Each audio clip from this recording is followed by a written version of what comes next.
الحمد لله رب العالمين، والصلاة والسلام على سيد المرسلين وعلى آله وصحبه أجمعين. أما بعد، فأعوذ بالله من الشيطان الرجيم. بسم الله الرحمن الرحيم. إنا نحن نزلنا الذكر وإنا له لحافظون. صدق الله العظيم. وقال رسول الله صلى الله تعالى عليه وسلم: خيركم من تعلم القرآن وعلمه، أو كما قال عليه الصلاة والسلام.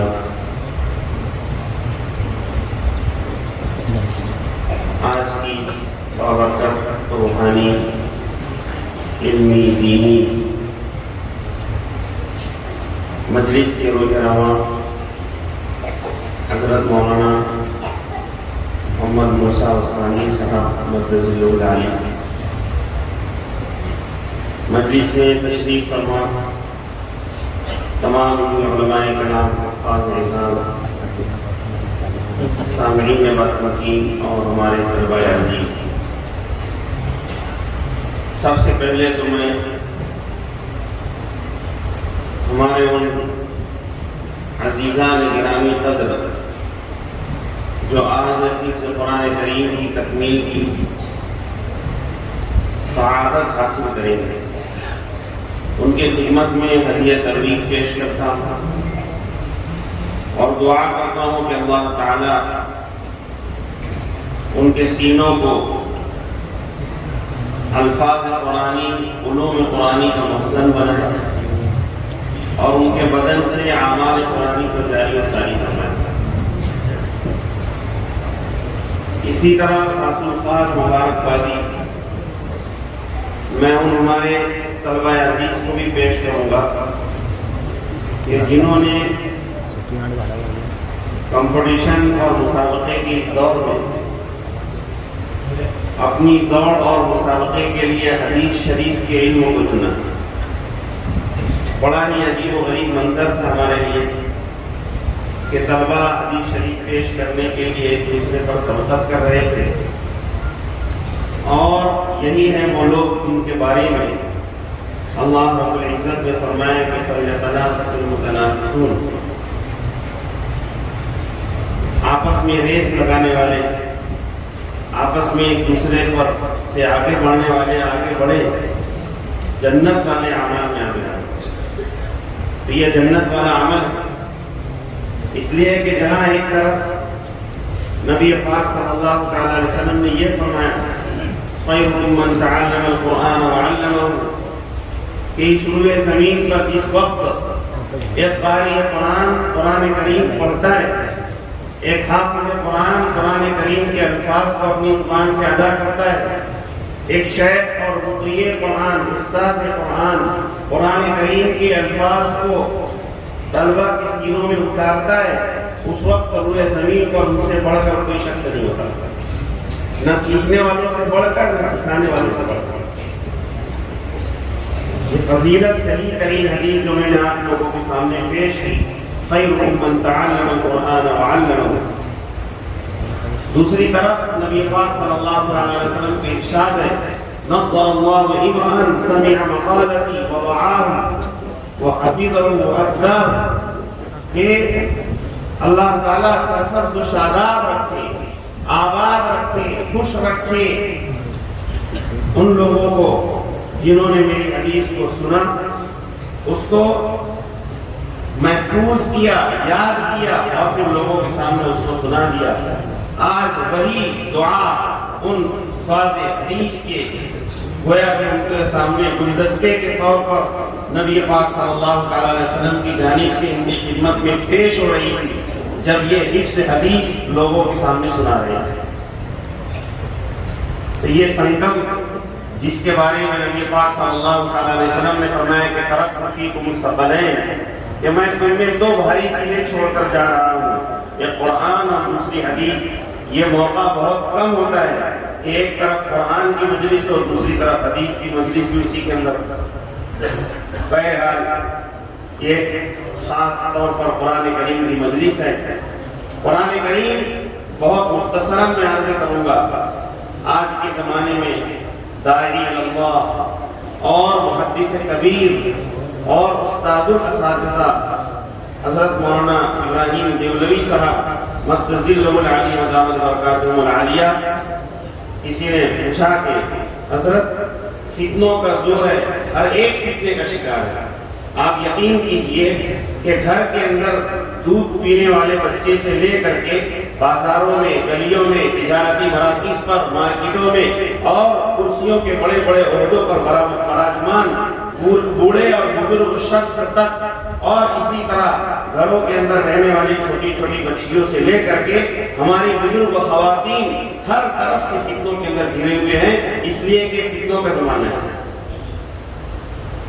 کوئی بھی محفوظ نہیں. شاہ ولی اللہ دہلوی رحمۃ اللہ علیہ نے اس کی وضاحت کی ہے اور 4 قسم کے فتنوں کا تذکرہ کیا ہے. گھر کا فتنہ، اہل و عیال کا فتنہ،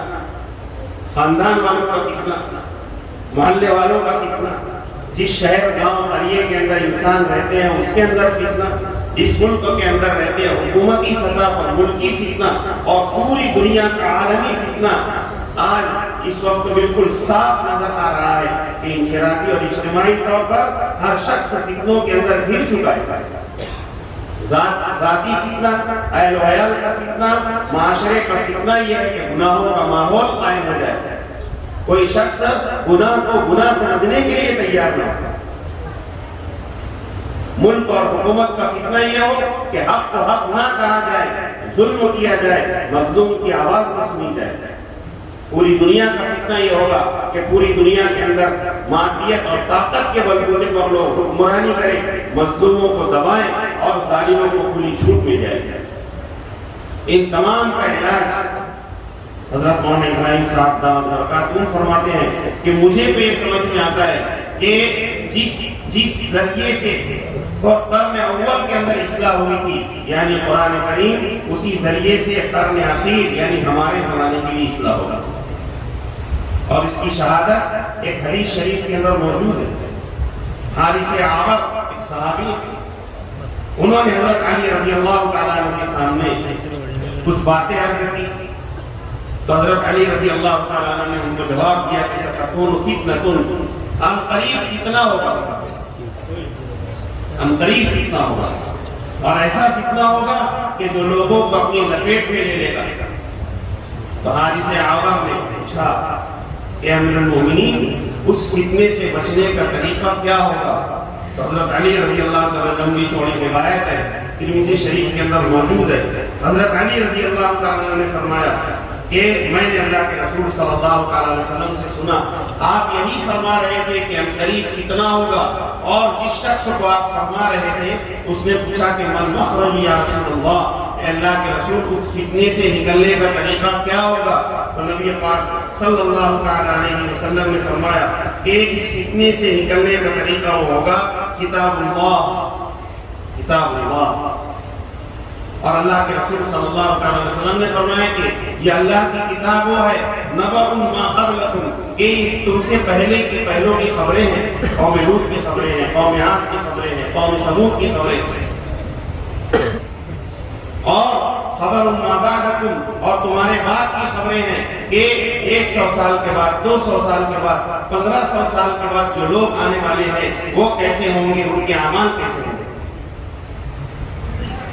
ان چیزوں کی بھی خبر ہے کہ جن کو آج تم نہیں دیکھتے ہو. آج تم اونٹ دیکھ رہے ہو، گھوڑے دیکھ رہے ہو، خچر دیکھ رہے ہو، اور آئندہ زمانے میں اللہ نے فرمایا تم ایسی چیزیں دیکھو گے کہ جن کا تصور تمہارا دماغ نہیں کر سکتا.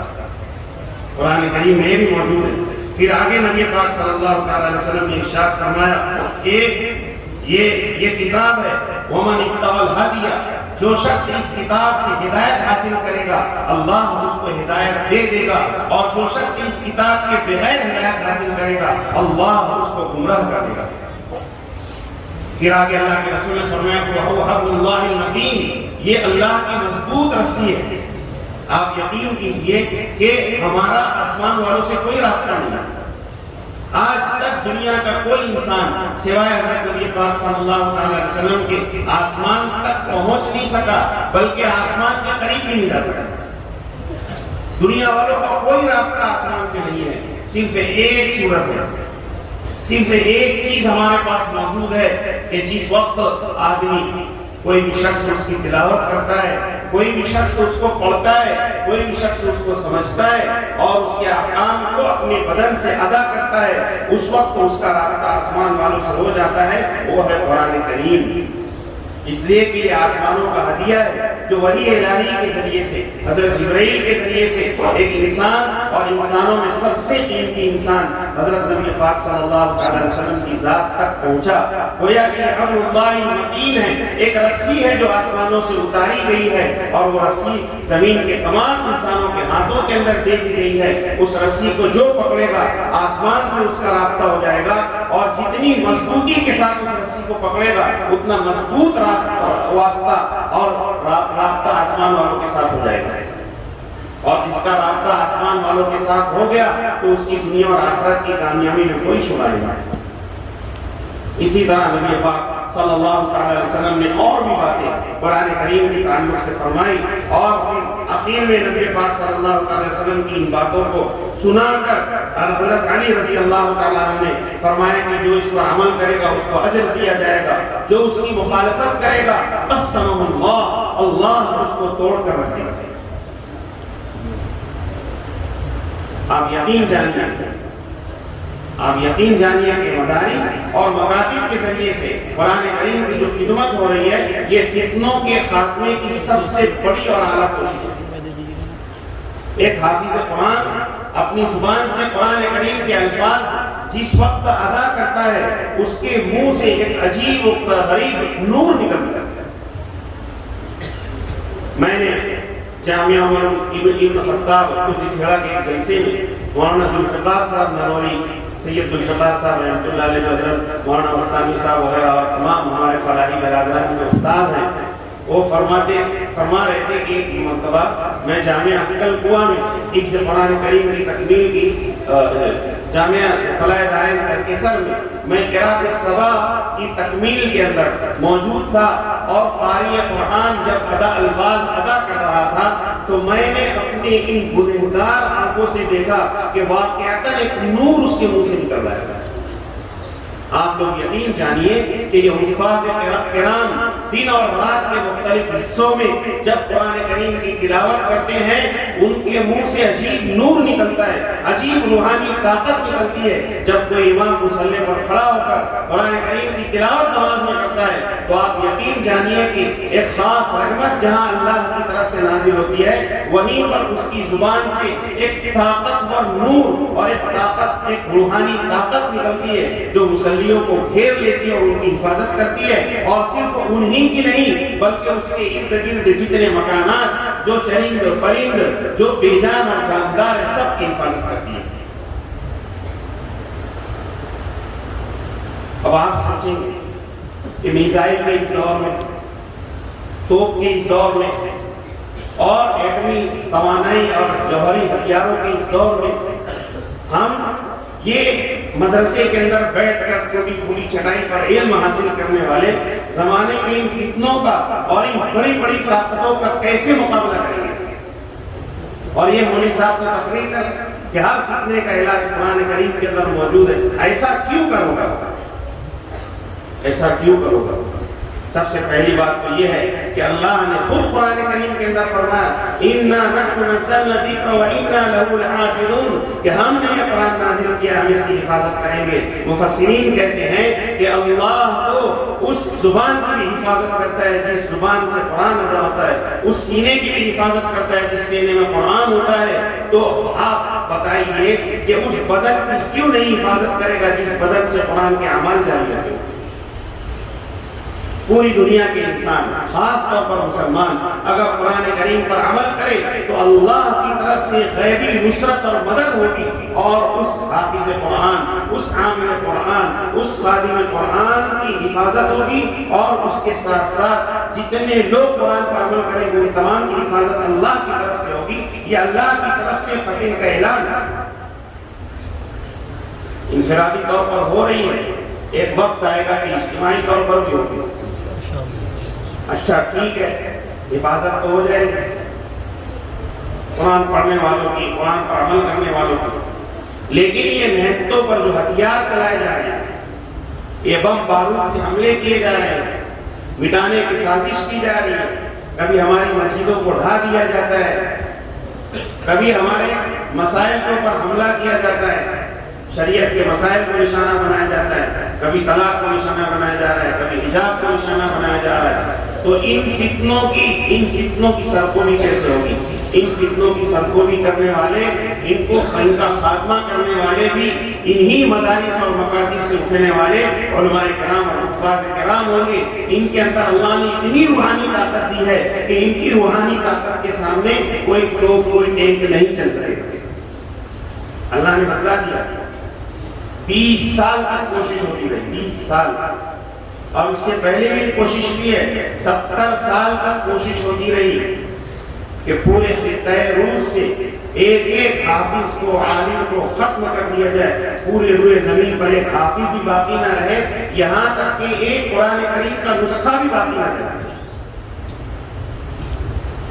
روس کے زمانے کا واقعہ پیر صاحب نے اپنی کتاب میں لکھا ہے۔ ایک وقت روس کے کسی علاقے میں جب کمیونزم کا دور تھا، آزاد نہیں ہوئی تھی، اس وقت شہر کے بڑے چوک کے اوپر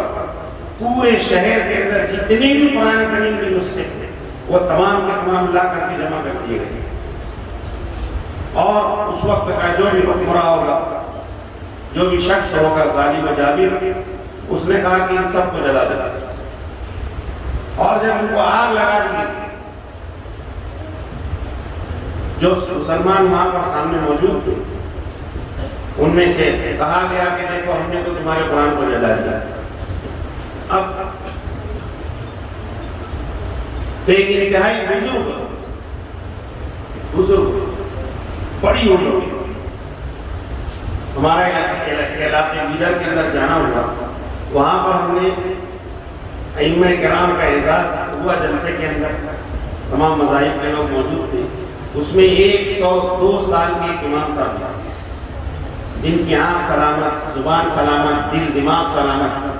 102 سال کے وہ امام صاحب حافظ قرآن تھے۔ ان سے وہ جو عالم نادار علماء کے معتبر استاد تھے، انہوں نے پوچھا کہ نماز پڑھاتے ہو؟ انہوں نے کہا بالکل، 5 وقتہ نماز ابھی بھی پڑھاتا ہوں۔ اور تراویح میں قرآن سناتے ہو؟ انہوں نے کہا سناتا ہوں۔ اور ان سے پوچھا گیا کہ اچھا روزانہ تلاوت کتنی کرتے ہو؟ انہوں نے کہا 3 پارے۔ حفاظ کرام سن لے اچھی طرح سے، 102 سال کے حافظ قرآن 3 پارہ روزانہ تلاوت کرتے ہیں۔ تو میں کہہ رہا تھا کہ وہ روس کے اس ماحول میں جب کہا کہ تو قرآن کے نسخے ہم نے جلا دیے ہیں، تم کیسے قرآن پڑھو گے؟ ایک انتہائی معمر اور بزرگ شخص سے کھڑے ہوئے، انہوں نے کہا کہ قرآن کریم کا پہلا پارہ میں پڑھنا شروع کرتا ہوں، فرسٹ چیپٹر میں پڑھنا شروع کرتا ہوں، اور انہوں نے الف لام میم سے شروع کیا اور ختم کرنے کا نام ہی نہیں لے رہے۔ تو حیران ہو کہ اس نے کہا کہ بس کیجئے، بس کیجئے۔ اچھا آپ تو بڑی عمر کے ہو، آپ تو بڑی عمر کے ہو، کوئی ایسا بھی ہو کہ جس کے قرآن یاد کرنے کے اوپر ہمیں حیرت ہو۔ ایک انتہائی کاؤنسلنگ 10-12 سال کا بچہ کھڑا ہوا اور اس نے کہا کہ تم قرآن کریم کا جو چیپٹر پوچھو کہ میں پڑھوں گا۔ زبان حال ان لوگوں نے کہا کہ تم پوری دنیا کے قرآن کے نسخے لے کر کے جلا دو، اور جتنی بھی سیڈیاں ہیں اور کمپیوٹر کے اندر جتنے بھی کیا کہتے ہیں اس کو، جتنی بھی فائلیں قرآن کریم اگر اس کے اندر موجود ہے تو سب کو ختم کر دو، لیکن تم حافظ قرآن کے سینے سے قرآن نہیں نکال سکتے۔ یہ قرآن کریم کی حفاظت ہے۔ تو میں یہ کہہ رہا تھا کہ فتنوں سے حفاظت ہوگی قرآن کریم سے، اور اللہ تعالیٰ حفاظ کرام کو اتنی عجیب و غریب روحانیت دیتا ہے کہ ان کی روحانیت فتنوں کا مقابلہ کرتی ہے۔ بہت سارے لوگ پوچھتے ہیں کہ مالیگاؤں کا پیٹرن کیا ہے، کورونا سے مقابلہ کیسے ہوا؟ میں کہتا ہوں کہ صرف مالیگاؤں ہی نہیں بلکہ کورونا کال کے اندر اس مہاماری میں جہاں جہاں بھی حفاظ کرام نے بڑی تعداد کے اندر قرآن کریم سنایا وہاں کورونا کو کیا کورونا کا ایک چھوٹا سا بچہ بھی داخل ہو سکا قرآن کی برکت سے۔ حضرت عیسیٰ علیہ السلام دجال کا مقابلہ توپ کے ذریعے نہیں کریں گے، میزائل کے ذریعے نہیں کریں گے، ٹینکوں کے ذریعے نہیں کریں گے، بلکہ اپنی اسی روحانی توجہ کے ذریعے سے کریں گے جس روحانی طاقت ایک عالم دین کو، ایک عارف باللہ کو، ایک ذاکر اللہ کا ذکر کرنے والے کو اور ایک اللہ کا قرآن پڑھنے والے کو، اللہ کا قرآن سنانے والے کو جو طاقت اللہ دیتا ہے، حضرت عیسیٰ کے پاس وہ طاقت ہوگی کہ حضرت عیسیٰ علیہ السلام کی سانس دجال تک پہنچے گی بھی نہیں بلکہ صرف دجال حضرت عیسیٰ کو دیکھے گا اور نمک کی طرف پگھل جائے گا۔ یہ دلیل ہے کہ قرآن کریم ہر فتنے کا مقابلہ کرتا ہے۔ بہرکیف میں کہہ رہا تھا کہ یہ قرآن فتنوں کا دور ہے، فتنوں کے دور میں ہمیں ہر قسم کے فتنے، گناہوں کا فتنہ، بے دینی کا فتنہ، بد اخلاقی کا فتنہ، اسی طرح اور بھی جتنے فتنے ہیں، ظلم کا فتنہ، ان تمام فتنوں سے بچنا ہے تو قرآن کریم کو ہمیں مضبوطی کے ساتھ پکڑنا ہوگا۔ ہم آسمان سے لٹکی ہوئی اس رسی کو مضبوطی کے ساتھ پکڑ لیں۔ آج مرکز اسلامی سلیمیہ کا یہ اجلاس آپ اور ہم تمام کو یہ دعوت دیتا ہے کہ اب تک کے قرآن کریم کے بارے میں جو ہم نے کوتاہی کی وہ کی، لیکن اب اس کے ساتھ ہم آج سے یہ تہیہ کریں، یہ عہد کریں اور ہم یہ پختہ ارادہ کریں کہ ہم قرآن کریم کے الفاظ کے ساتھ پڑھنے کے ذریعے سے تعلق قائم کریں گے، قرآن کریم کے معنی کے ساتھ سمجھنے کے ذریعے سے تعلق قائم کریں گے اور قرآن کریم کے اعمال و اخلاق کے ساتھ اس کو برتنے کے ذریعے تعلق قائم کریں گے۔ وآخر دعوانا الحمدللہ رب العالمین۔ ماشاءاللہ حضرت